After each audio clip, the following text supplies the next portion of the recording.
Hej, mit navn er Mads. Velkommen til Energihub Hirtshals Designkloster. Det kan godt være, at du tænker, hvor ligger det henne? Det har jeg aldrig hørt om. Og det er faktisk ikke så relevant, fordi det eksisterer ikke endnu. Hvor det kommer til at ligge henne, det er der faktisk heller ingen, der ved. Men jeg har et godt bud, og det er da rigtig vigtigt, når man skal starte et projekt op som det her. Og det kan være, at det aldrig nogensinde kommer til at blive til noget, og det kan være, at det bliver til noget, eller det kan være, at det ændrer karakter. Det er, at det er at have en vision for et sted, og måske kan se potentialet i noget. Det jeg sidder ved her, det er helt konventionel dyrket landbrugsjord. For mig at se, så er det er død jord. Det er en måde at dyrke afgrøder på, som er, jeg ved ikke om det er, for jeg er ikke landmand, men jeg kan ikke se et potentiale i det længere. På de måder, vi gør det på i Danmark, og monokultur, og vi mister biodiversitet og resiliens. Vi har alle mulige årsager til at gøre noget anderledes.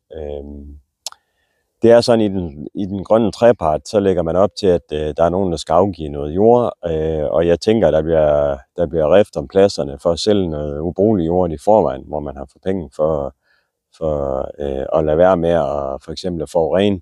Så forurener man alligevel, og så får man faktisk honorar nu igen for at afgive noget jord. Men noget, jeg synes, man skal have fokus på, det er at selvfølgelig, at naturen den skal have meget plads, og det synes jeg også er rigtig vigtigt, men det er også vigtigt, at vi kommer i gang. Så det, jeg tænker, det er, at det her sted, det må gerne være fra 2, 4, 5, 10 hektar.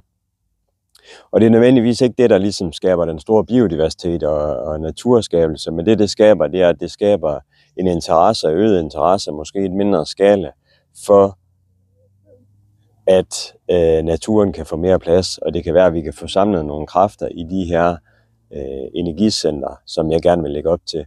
Det handler om, når man siger energihub, så handler det om et sted, man kan blomstre, man kan komme som menneske, og så gå i synkronisere ind med de mennesker, som har samme energiudladninger. Og det, jeg synes, der er rigtig vigtigt med det, er, at man skal mødes med mennesker, som har samme visioner, idéer og tanker. Det er rigtig vigtigt. Det er også vigtigt at kan ture og sige det højt, og kan smide en idé op, som man også kan forfølge. Og når nu man skal forfølge en idé, så kan det være, at man skal starte i lidt mindre skala.